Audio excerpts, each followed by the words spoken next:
Good Tuesday afternoon, ladies and gentlemen. How you doing? I am Kendrick, the sports guy. Again, it is Tuesday, June the 4th, and boy, let me tell you, it has been a whirlwind of a evening. We had a heck of a Monday night, early Tuesday morning here in East Texas. As far as weather related, it has been trees down, power outages, you name it. Here in the East Texas area. A lot of people are trying to clean up right now. I posted on my Facebook that there's going to be a lot of people, a lot of lawn and tree service is going to be real busy here the next couple of days. Because again, there's a lot of damage, a lot of trees down, a lot of stuff going on right now. So uh, I hope everybody's staying safe in the East Texas area. Again, but we're just gonna pop on here, just give you a little sports news that's going down here on today on Tuesday. Make sure before we do this, make sure you come in and you hit that like, that share button. Make sure you subscribe to the channel. That is Kendrick Sports Hustle on YouTube. That's SportZHustle. Make sure you like and follow it on Facebook as well. You can follow my personal Facebook page on Facebook at Kendrick Roline Henderson. You can like and follow me there as well. You can also follow TFG Sports Media on YouTube. Like, subscribe, follow it as well on Facebook. And then you can catch me on TikTok, Kendrick Henderson 51, as well as on Instagram at Kdrick1969. So again, we got a lot going on. Still got sports happening, and we just gonna give you a couple of the Tuesday sports hustle news and notes. Again, this is something I do every Tuesday afternoon around 4 o'clock p.m. to get you caught up on it, the latest happenings in sports. Let's talk about what's happening. We got the got the NBA Finals tipping off on Thursday. Finally, we are in the NBA Finals. We got the Celtics and we got the Dallas Mavericks. They tip off at 7:30 p.m. on ABC, ESPN in Boston. The Celtics were 12-2 in the Eastern Conference Finals. They kind of had a pretty easy road to getting to the NBA Finals due to the fact that a few of those teams that they beat, they were injured. The Cavaliers was injured, the Knicks was injured, so forth and so on. So they kind of had an easy route to get in to the finals. So we'll see what happens now. Those Mavericks, the number 5 seed coming out the West, they had a tougher road. They beat 350-win teams to make it to the NBA Finals. You know, they started with the Clippers. They beat them. Then they would end up beating the OKC Thunder. And then they would end up beating the Minnesota Timberwolves in the Western Conference Finals.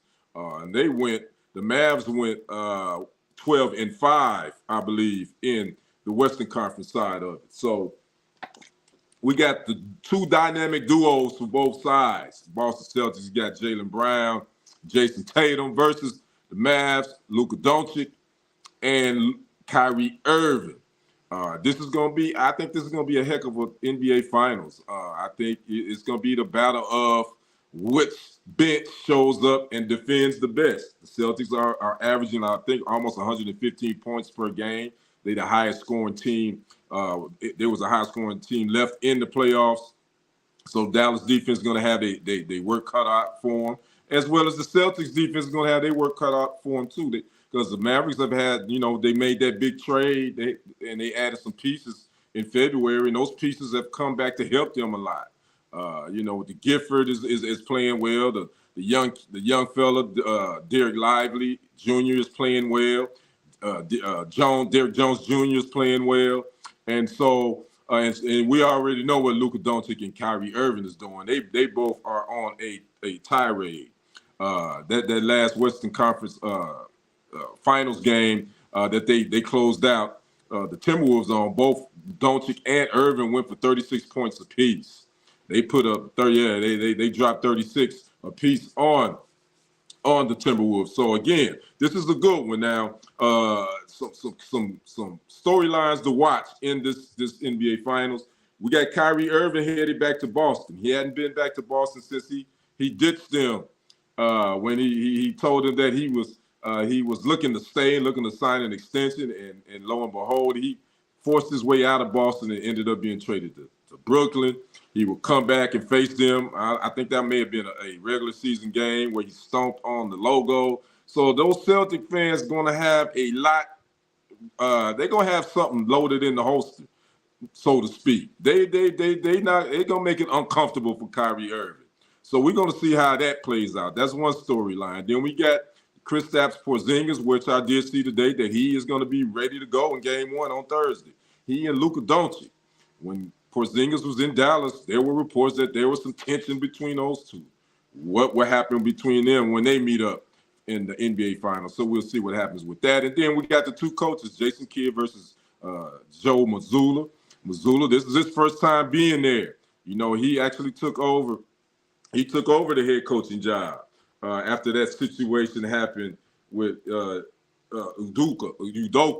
Ime Udoka, you remember back about 2 years ago, he was having an inappropriate relationship with an employee. He ended up being fired by the Celtics.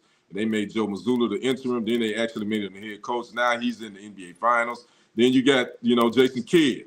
He's won the finals as a player. So happened that he won it with the Dallas Mavericks. So he could be actually the sixth coach to win a title as a player and a coach with the same team. He could do that. And he also could become the 13th coach all time to win a title as a head coach and as a NBA player. So Joe Mazzulla, Jason Kidd, that's going to be an interesting storyline to watch because, these series, when you talk about 7-game series, it's all about adjustments. Which coach is going to make the best adjustments, how their player rotation is going to be, all that good stuff. So that's going to be something key to watch. So again, getting ready for the NBA Finals.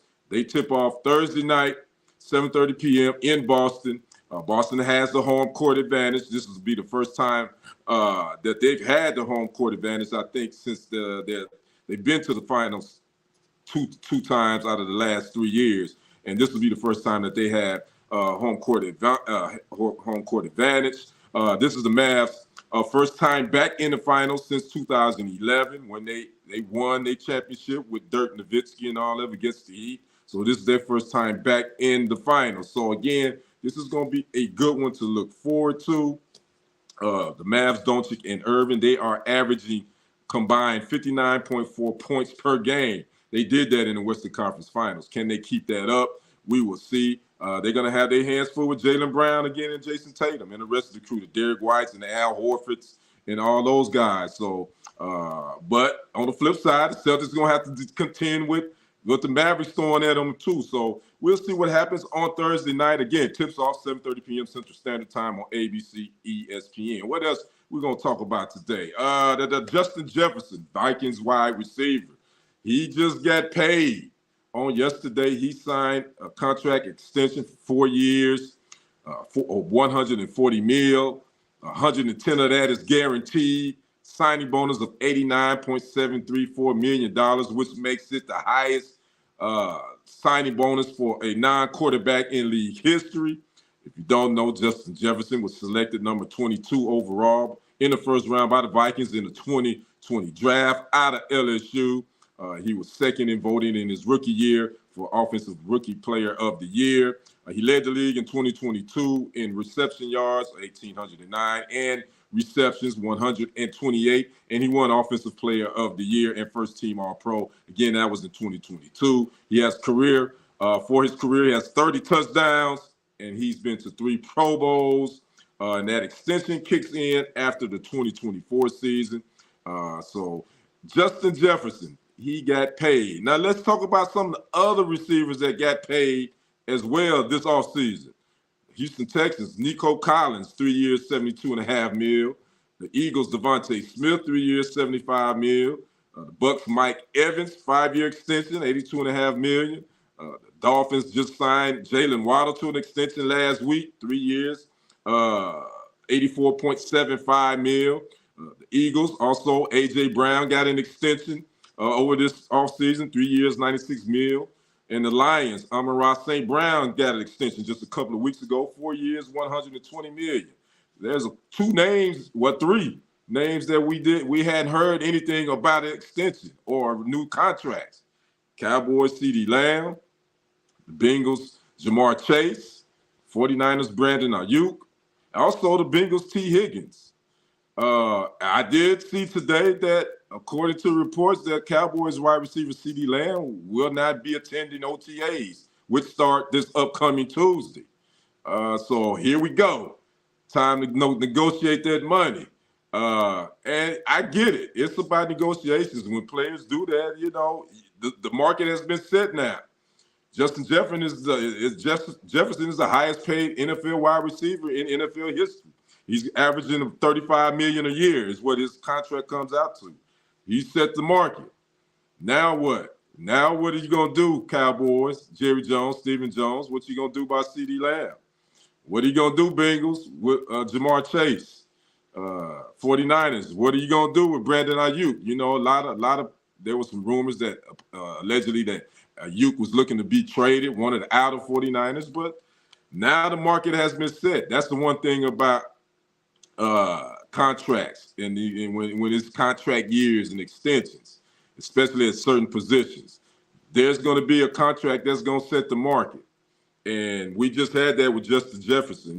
There was rumors that he was thinking about holding out as well, and he did not, obviously, because they were able to get this thing done on yesterday. So we'll see what happens with that. But again, Cowboys, according to reports, Cowboys wide receiver CeeDee Lamb will not be at OTA starting Tuesday. Will they get something done? I don't know. We'll see. They got a lot on their plate. They gotta look at trying to get something done for Michael Parsons too.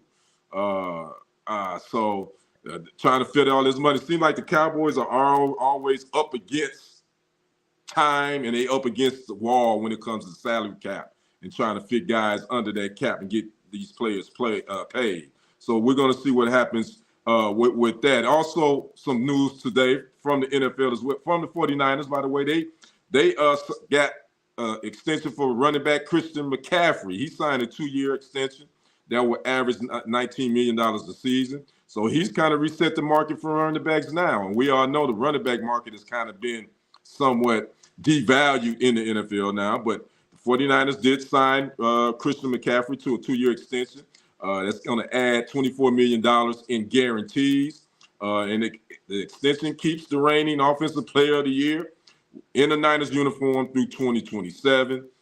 This past season, he had 2,023 yards from scrimmage, had 21 total touchdowns as well. So, again, the Niners were able to keep their running back, Christian McCaffrey. They got him signed to a 2-year extension. So that is some of the NFL notes we're going to talk about. What else we got to talk about today? Oh, I want to talk about this new miniseries that just dropped on Hulu on yesterday. Oh, man, was it today? I've already watched the first episode. I'm getting ready to watch the rest of them here in a little bit. Clipped. It's streaming on Hulu. It is a miniseries talking about that Los Angeles Clippers team during the Donald Sterling years. It is based on, I believe, some book called The Sterling Affairs, but it's based on that. Again, it is streaming on Hulu, on FX. It was created by Gina Welch and Ramona Shelburne. If you know that name, she's a big-time NBA reporter for ESPN Insider. She is one of the executive producers. This miniseries stars Ed O'Neill from, the Modern Family fame, as but he was always known as Big Al Bundy from Married with Children, where he plays Donald Sterling, the infamous former Los Angeles Clippers owner. We have Lawrence Fishburne, who's known most likely for most people know him from Ike Turner, from What's Good Love Got to Do With It. But Lawrence Fishburne, he plays head coach Doc Rivers. Jackie Weaver plays the wife of Donald Sterling, Shelley Sterling. Cleopatra Coleman, she plays the mistress. V. Stefano, who she's playing, she plays the mistress of Donald Sterling. And also Clifton Davis plays, he's in this, he plays Elgin Baylor, who was the former GM for Donald Sterling during his Clipper years. So it's called Clips. Comparing it to the HBO produced miniseries Showtime, the Los Angeles Lakers. I did watch that.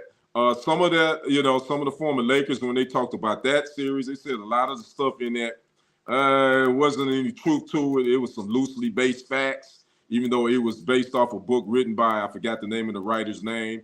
With this one, and I just watched the first episode, and the first episode basically introduces the characters. It kind of sets up, what's going on. It's very entertaining. Just the first episode, it kind of just shows you some of the antics of Donald Sterling. And there was some antics for sure, just in this first episode. You got Chris, you got actors that I'm not familiar with playing Chris Paul, and Blake Griffin, and DeAndre Jordan, and JJ Redick. You got some of those actors I haven't seen their face. They're not familiar with. But it's the first episode. If the other 5, because it's a 6-episode miniseries. If the other 5 is as good as the first one, I think it's going to be entertaining. So if you haven't checked it out, check out Clipped.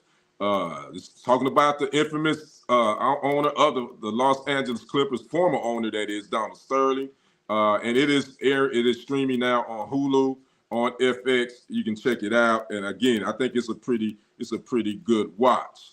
So before we get out of here, we're gonna talk about something sad and serious. Speaking of the Cowboys lost one of their legendary players from their '90s Super Bowl run, their '90s teams.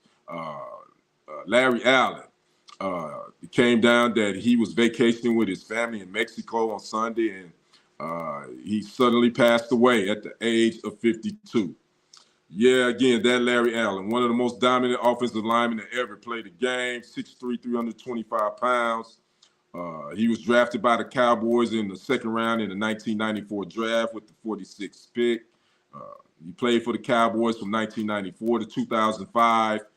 He would end his career with the 49ers. He played one season with them, 2006, 2007. He was a one-time Super Bowl champ, 6-time first-team All-Pro, 11-time Pro Bowler. He was named to the NFL 1990s All-Decade Team, also named to the NFL 2000s All-Decade Team. He was on the NFL 100th Anniversary All-Time Team, and he was also inducted into the Dallas Cowboys Ring of Honor. This man came from Compton, California. He grew up in the hood. There was a story that he was stabbed 12 times for protecting one of his brothers just in the midst of trying to go to school. He would have a tumultuous high school career. He would go to 4 different high schools. He would start his college career, I believe it was at Butt College, and I could be saying that wrong, but he would end up at the small, tiny school of Sonoma State.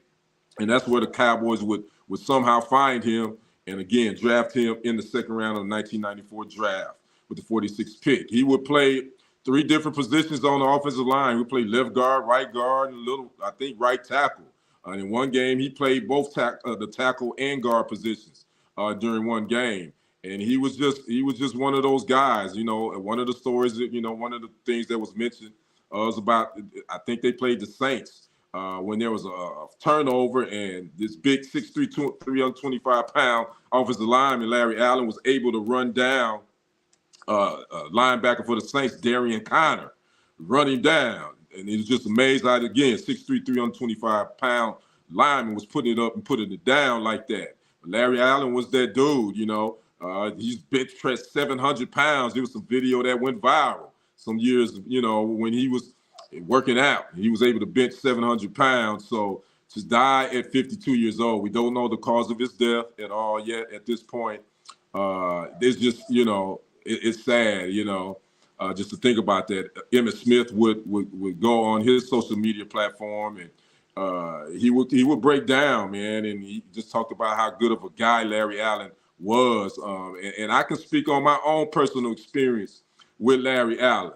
And my good brother Michael Coleman can speak on this too. When I was working for the local ABC affiliate in Tyler, Texas, KOTV, as a news sports videographer, Michael, who is the KOTV sports director, he and I covered the Cowboys when they was holding their training camp at Midwestern State University in Wichita Falls. So the one year we was there, And we were there. A lot of times as media personnel, after practice, you try to get sound bites with the players. And we all know Larry Allen was known. He wasn't a big talker. He didn't talk to the media at all. He didn't like the media at that time. So Coben and I can't remember what our story angle was, but we were trying to we was going to see if we could get Larry Allen to talk. So we rushed up on him. I'm on the camera, Mike, tried to ask him a few questions. And he was like, yeah, no, and that was pretty much it. He wasn't an asshole about it. He just didn't talk to the media. He was a quiet type cat. So that is my memory, my interaction with Larry Allen again. He wasn't a big talker, but from all the stories that I've seen, that he was a really good guy. He loved his family. Speaking of his family, I have to, I want to send our condolences out to his wife Janelle and their 3 children, daughters Jayla and Loriana, and son Larry III. Again, they were all out in Mexico vacationing when he suddenly passed away. So again, the Cowboys, they've lost some players, man. Just thinking of they lost Marion Barber III. They lost another offensive lineman, I think, this year, Frank Cornish. It may have been the end of last year, but I think maybe early this year. I know it may have been the end of last year, but they lost him. And Mark Tournay, they lost him some years back. Emmitt Smith was talking about that as well. So, again, we just want to send our condolences out to the Cowboys family, to the NFL family, Sonoma State, to the Allen family, more specifically his wife and his 3 children. So we'll talk a little bit more about that, a little bit more about a lot of this stuff, whatever happens on the Sunday, on a TFG Sports Media show that I do on Sundays at 4:00 p.m. So again, I just want to jump in here and do my quick Tuesday sports hustle news and notes. If you watch this later, make sure you come back, subscribe to the channel. That's Kendrick Sports Hustle on YouTube. That's SportZHustle. Make sure you like and follow Kendrick Sports Hustle on Facebook, as well as TFG Sports Media on YouTube, as well as like and follow it on Facebook. And you can follow my personal Facebook page, Kendrick Roline Henderson. Like and follow it. You can follow me on Instagram at Kendrick1969, as well as on TikTok, Kendrick Henderson 51. So again, this has been your sports guy, Kendrick, with your Tuesday sports hustle news and notes. I hope all my East Texas people, family, friends, Texas in general, hope you all are getting everything squared away. The cleanup is going to take some time. They say we got some more storms that might be coming in later on in the week. So hopefully we get some of this stuff cleaned up. So thank God, I don't think nobody's been hurt. So that's a blessing for that. Stuff can be replaced. People can't at the end of the day. So again, you guys enjoy the rest of your Tuesday. We will see you on the other side and on the next report. I am out. Peace.